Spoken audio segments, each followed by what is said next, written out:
telah mengucapkan sumpah janji Presiden dan Wakil Presiden. Presiden menyampaikan pidato awal masa jabatan.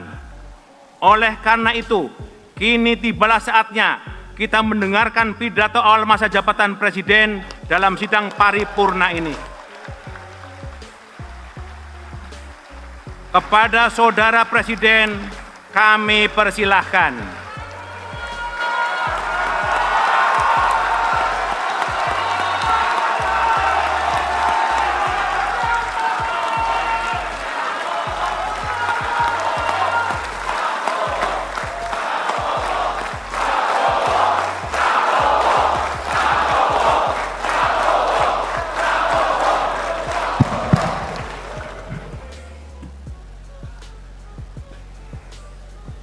Bismillahirrahmanirrahim. Assalamualaikum warahmatullahi wabarakatuh. Salam sejahtera untuk kita sekalian. Shalom, Om Swastiastu, Namo Buddhaya, salam kebajikan, Rahayu Rahayu.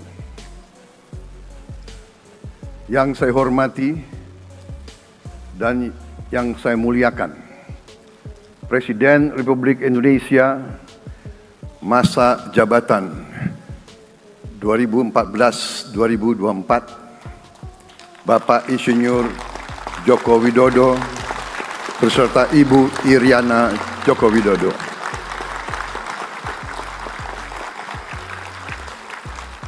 Wakil Presiden Republik Indonesia masa jabatan 2019-2024, Bapak Profesor Dr. Kiai Haji Ma'ruf Amin beserta Ibu Hajah Wuri Estu Ma'ruf Amin.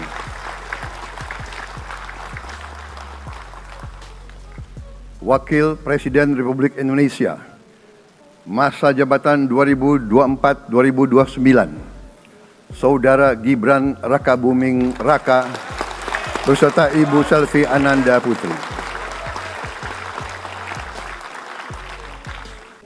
Saudara-saudara sekalian, beberapa saat yang lalu di hadapan majelis yang terhormat ini,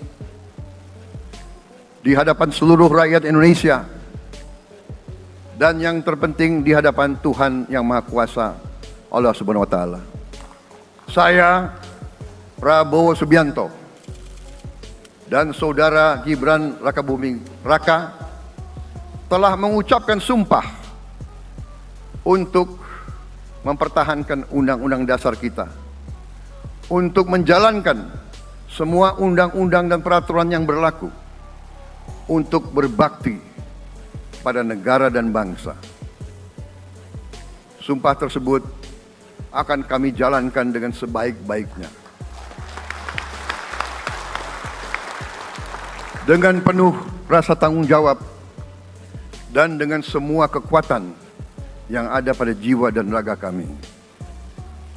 Kami akan menjalankan kepemimpinan pemerintah Republik Indonesia, kepemimpinan negara dan bangsa Indonesia dengan tulus, dengan mengutamakan kepentingan seluruh rakyat Indonesia, termasuk mereka-mereka yang tidak memilih kami. Kami akan mengutamakan kepentingan bangsa Indonesia, kepentingan rakyat Indonesia di atas segala kepentingan, di atas segala golongan, apalagi kepentingan pribadi kami.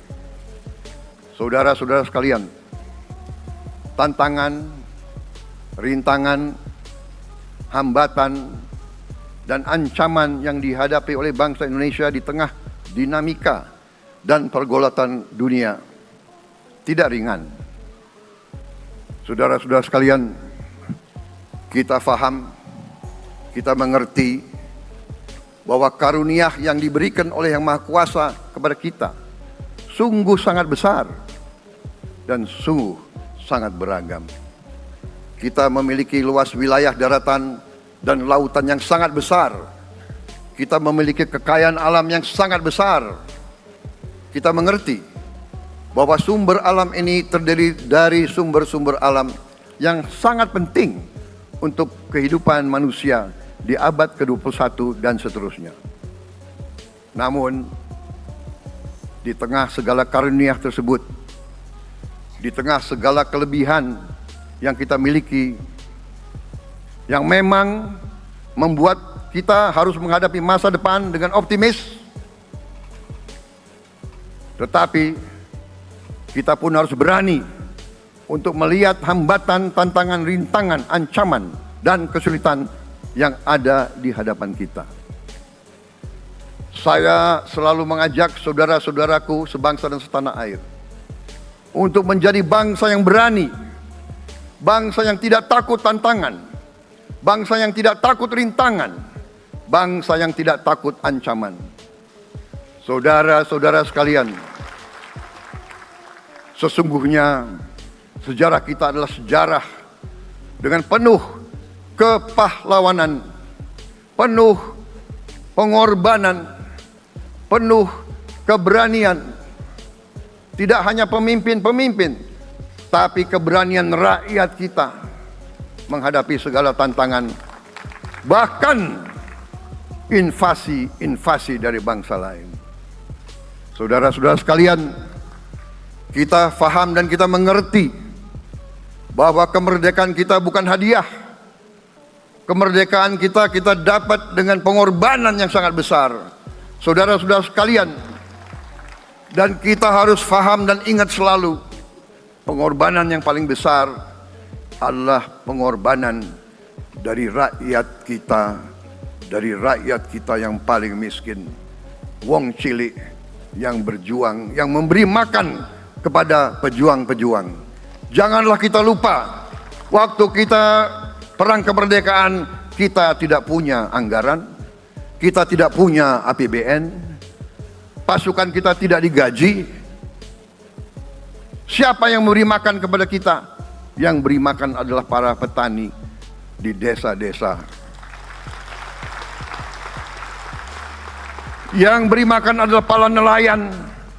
Yang beri makan adalah para pekerja. Terus-menerus mereka yang mendirikan Republik Indonesia.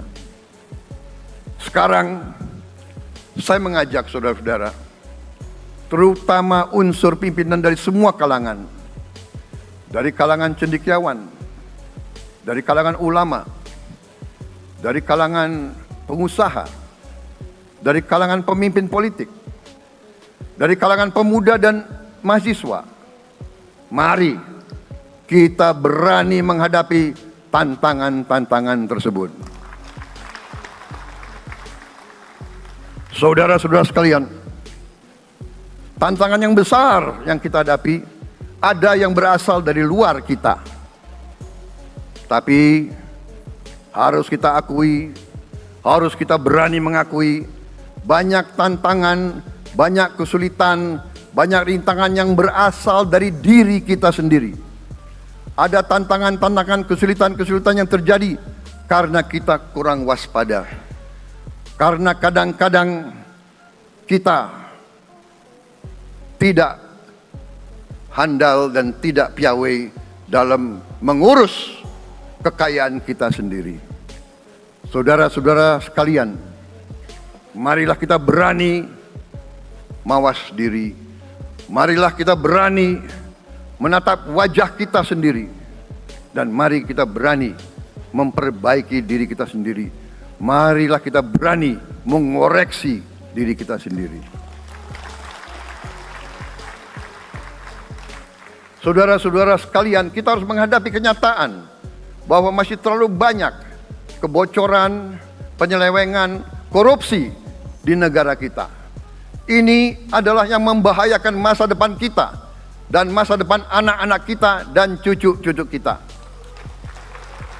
Kita harus berani mengakui terlalu banyak kebocoran-kebocoran dari anggaran kita, penyimpangan-penyimpangan, kolusi di antara para pejabat politik, pejabat pemerintah di semua tingkatan, dengan pengusaha-pengusaha yang nakal, pengusaha-pengusaha yang tidak patriotik. Janganlah kita takut untuk melihat realita ini. Kita masih melihat sebagian saudara-saudara kita yang belum menikmati hasil kemerdekaan. Terlalu banyak saudara-saudara kita yang berada di bawah garis kemiskinan. Terlalu banyak anak-anak kita yang berangkat sekolah tidak makan pagi. Terlalu banyak anak-anak kita yang tidak punya pakaian untuk berangkat sekolah. Saudara-saudara sekalian, kita sebagai pemimpin politik, jangan kita terlalu senang melihat angka-angka statistik yang membuat kita terlalu cepat gembira, terlalu cepat puas, padahal kita belum melihat gambaran sepenuhnya. Kita merasa bangga bahwa kita diterima di kalangan G20. Kita merasa bangga bahwa kita disebut ekonomi ke-16 terbesar di dunia. Tapi, apakah kita sungguh-sungguh faham? Apa kita sungguh-sungguh melihat gambaran yang utuh dari keadaan kita? Apakah kita sadar bahwa kemiskinan di Indonesia masih terlalu besar? Apakah kita sadar bahwa rakyat kita dan anak-anak kita banyak yang kurang gizi? Banyak rakyat kita yang tidak dapat pekerjaan yang baik.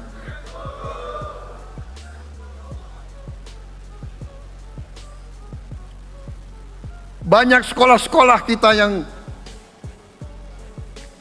tidak terurus. Saudara-saudara sekalian, kita harus berani melihat ini semua. Dan kita harus berani menyelesaikan masalah ini semua.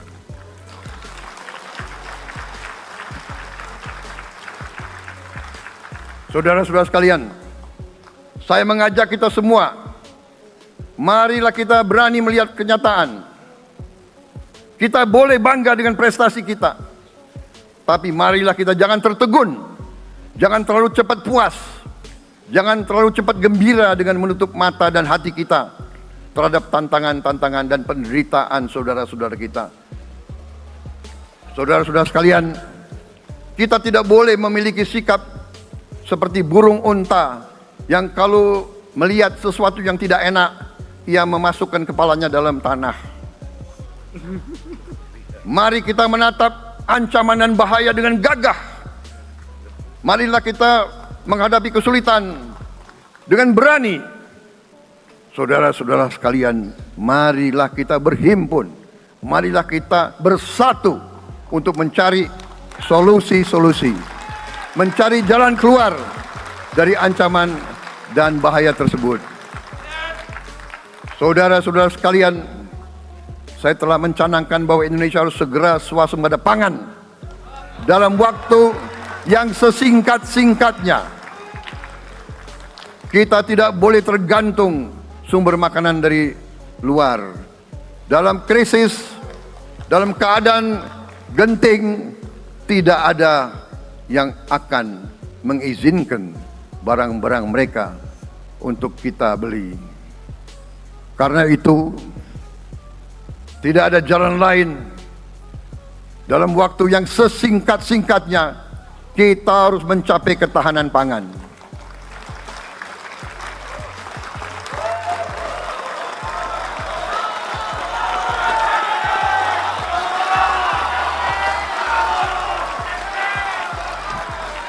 Kita harus mampu memproduksi dan memenuhi kebutuhan pangan seluruh rakyat Indonesia.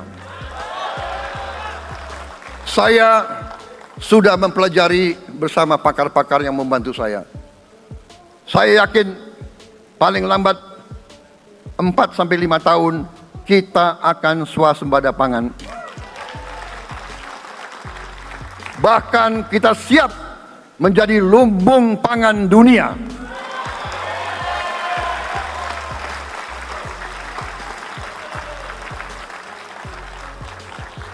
Saudara-saudara sekalian, kita juga harus swasembada energi. Dalam keadaan ketegangan, dalam keadaan kemungkinan terjadi perang di mana-mana, kita harus siap dengan kemungkinan yang paling jelek. Negara-negara lain harus memikirkan kepentingan mereka sendiri. Kalau terjadi hal yang tidak kita inginkan, sulit akan kita dapat sumber energi dari negara lain. Karena itu, kita harus swasembada energi dan kita mampu untuk swasembada energi. Kita diberi karunia oleh Tuhan Maha Besar, tanaman-tanaman yang membuat kita bisa tidak tergantung bangsa lain. Tanaman-tanaman seperti kelapa sawit bisa menghasilkan solar dan bensin. Kita juga punya tanaman-tanaman lain seperti singkong, tebu, sagu, jagung, dan lain-lain. Kita juga punya energi bawah tanah, geotermal yang cukup. Kita punya batu bara yang sangat banyak. Kita punya energi dari air yang sangat besar. Saudara-saudara sekalian, pemerintah yang saya pimpin nanti akan fokus untuk mencapai swasembada energi. Kita juga harus mengelola air kita dengan baik. Alhamdulillah kita punya sumber air yang cukup dan kita sudah punya teknologi menghasilkan air yang murah dan yang bisa memenuhi kebutuhan kita. Saudara-saudara sekalian, juga semua subsidi, bantuan kepada rakyat kita yang masih dalam keadaan susah, harus kita yakin subsidi-subsidi itu sampai kepada mereka yang butuhkan. Kita harus berani meneliti dan kalau perlu kita robah subsidi itu harus kepada langsung keluarga-keluarga yang membutuhkan itu. Dengan teknologi digital kita akan mampu sampai subsidi itu sampai ke setiap keluarga yang membutuhkan. Tidak boleh aliran-aliran bantuan itu tidak sampai ke mereka yang butuh itu. Saudara-saudara, anak-anak kita semua harus bisa makan bergizi minimal 1 kali sehari. Dan itu akan kita lakukan dan itu bisa kita lakukan, saudara-saudara sekalian. Selain itu, menjamin melindungi mereka yang paling lemah untuk mencapai kesejahteraan sejati, kemakmuran yang sebenarnya, kita harus melakukan hilirisasi kepada semua komoditas yang kita miliki. Nilai tambah dari semua komoditas itu harus menambah kekuatan ekonomi kita sehingga rakyat kita bisa mencapai tingkat hidup yang sejahtera. Seluruh komoditas kita harus bisa dinikmati oleh seluruh rakyat Indonesia. Saya sudah katakan, kita harus berani menghadapi dan memberantas korupsi dengan perbaikan sistem, dengan penegakan hukum yang tegas, dengan digitalisasi. Insya Allah kita akan kurangi korupsi secara signifikan.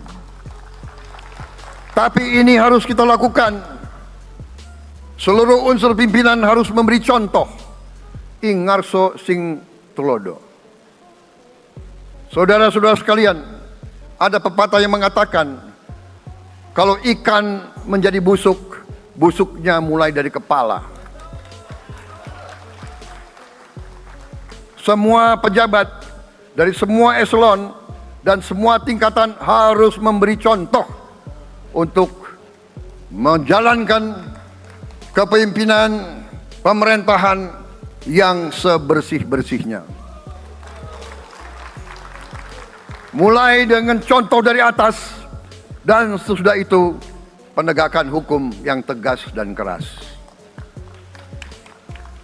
Saudara-saudara sekalian,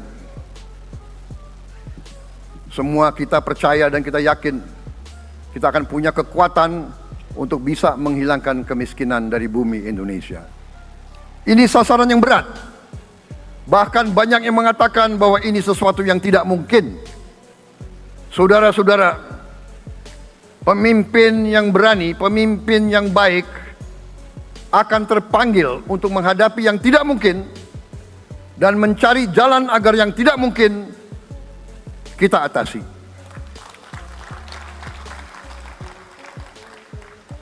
Bangsa yang berani adalah bangsa yang bisa bikin yang tidak mungkin menjadi mungkin. Saudara-saudara, di tengah itu cita-cita yang begitu besar, yang begitu kita idam-idamkan, kita perlu suasana kebersamaan. Kita perlu suasana persatuan. Kita perlu kolaborasi kerjasama, bukan cekcok yang berkepanjangan.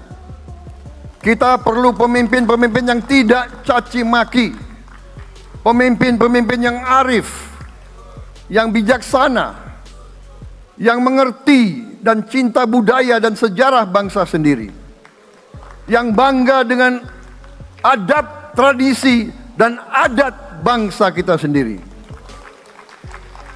Kita dari sejak dahulu, pemikiran, kehendak, dan rancang bangun pendiri-pendiri bangsa kita, dari sejak awal bangsa ini berdiri, kita ingin menjadi bangsa yang berdemokrasi. Kita menempatkan kedaulatan rakyat setinggi-tingginya. Dalam dasar negara kita, Pancasila, kerakyatan merupakan sendi utama dari kelima sila yang kita junjung tinggi. Kerakyatan yang dipimpin oleh hikmat kebijaksanaan dalam permusyawaratan perwakilan. Kita menghendaki kehidupan demokrasi, tapi marilah kita sadar bahwa demokrasi kita harus demokrasi yang khas untuk Indonesia. Demokrasi yang cocok untuk bangsa kita. Demokrasi yang berasal dari sejarah dan budaya kita. Demokrasi kita harus demokrasi yang santun. Demokrasi di mana berbeda pendapat harus tanpa permusuhan. Demokrasi di mana mengoreksi harus tanpa caci maki. Bertarung tanpa membenci. Bertanding tanpa berbuat curang. Demokrasi kita harus demokrasi yang menghindari kekerasan, yang menghindari adu domba, yang menghindari hasut menghasut. Demokrasi kita harus demokrasi yang sejuk, demokrasi yang damai, demokrasi yang menghindari kemunafikan. Hanya dengan persatuan dan kerjasama kita akan mencapai cita-cita para leluhur bangsa kita. Bangsa yang gemah ripah loh jinawi, toto tentrem kertoro harjo. Bangsa yang baldatun, tojibatun, warobun gofur. Bangsa di mana rakyat cukup pangan, cukup sandang, cukup papan. Cita-cita kita adalah melihat wong cilik iso gemuyu. Wong cilik bisa senyum, bisa ketawa. Saudara-saudara sekalian, kita harus ingat bahwa kekuasaan itu adalah milik rakyat. Kedaulatan itu adalah kedaulatan rakyat. Kita berkuasa seizin rakyat. Kita menjalankan kekuasaan harus untuk kepentingan rakyat. Kita harus selalu ingat, setiap pemimpin dalam setiap tingkatan harus selalu ingat, pekerjaan kita harus untuk rakyat.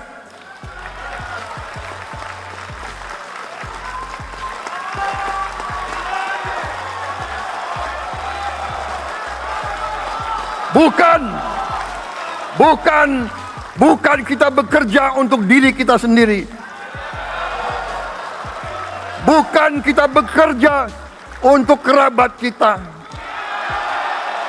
Bukan kita bekerja untuk pemimpin-pemimpin kita. Pemimpin yang harus bekerja untuk rakyat.